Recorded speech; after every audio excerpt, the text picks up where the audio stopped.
మొదటి నుంచి కూడా పాకిస్తాన్కి సపోర్ట్గా ఉన్నటువంటి కాంగ్రెస్ పార్టీ ఇప్పుడు అదే విషయాన్ని బహిర్గతం చేసింది. ఈరోజు పార్లమెంట్లో ఆపరేషన్ సింధూరు గురించి, అంటే పార్లమెంట్లో 9 గంటలు, రాజ్యసభలో 8 గంటలు దీని గురించి సుదీర్ఘంగా ప్రసంగించాల్సినటువంటి సమయానికి ముందు ఒక ఆంగ్ల మీడియాకి ఇంటర్వ్యూ ఇచ్చినటువంటి పి చిదంబరం ఉన్నాడు కదా, ఈ తమిళనాడుకు చెందినటువంటి కాంగ్రెస్ నేత. చిదంబరం ఏం మాట్లాడాడంటే, అసలు పహల్గామ్ దాడి పాకిస్తాన్ ఉగ్రవాదులు చేశారనే రుజువేంటి?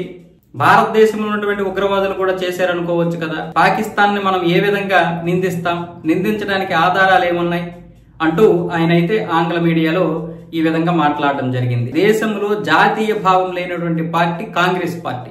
అదే గనుకుంటే పాకిస్తాన్ బంగ్లాదేశ్ అని భారతదేశాన్ని 3 ముక్కలు చేయరు.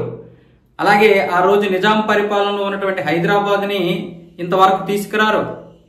అంటే ఆ రోజు సర్దార్ వల్లభాయ్ పటేల్ గారు ఉన్నారు కాబట్టి మనకైతే ఈ రోజు హైదరాబాద్ భారతదేశంలో కలిసింది. అలాగే నిజంగా వాళ్ళకి జాతీయ భావం ఉంటే కశ్మీర్లో 370 అమలే ఉండదు. ఈరోజు పిఓకే వాళ్ళ చేతిలో ఉండదు, అక్సై చీన్ చైనా చేతిలో ఉండదు. ఈరోజు దేశంలో ఉన్నటువంటి ఈ సెక్యులర్ అనే పదం ఉండదు. నిజంగా వాళ్ళు హిందువులైతే, నిజంగా ఈ దేశం కోసం పాటుపడేవారైతే, సరే హిందువులు పక్కన పెట్టండి, వాళ్ళు ఎలాగో హిందువులు కాదు, పేరుకి మాత్రమే ఓట్ల రాజకీయాలు చేస్తున్నారు. ఈరోజు చిదంబరం ఏ విధంగా మాట్లాడుతున్నాడు? పహల్గామ్ దాడి ఈ పాకిస్తాన్ ముస్లిమే చేశారని గ్యారంటీ ఏంటంటున్నాడు. ఇంత దౌర్భాగ్యమైనటువంటి మాటలు ఎవరు మాట్లాడతారు?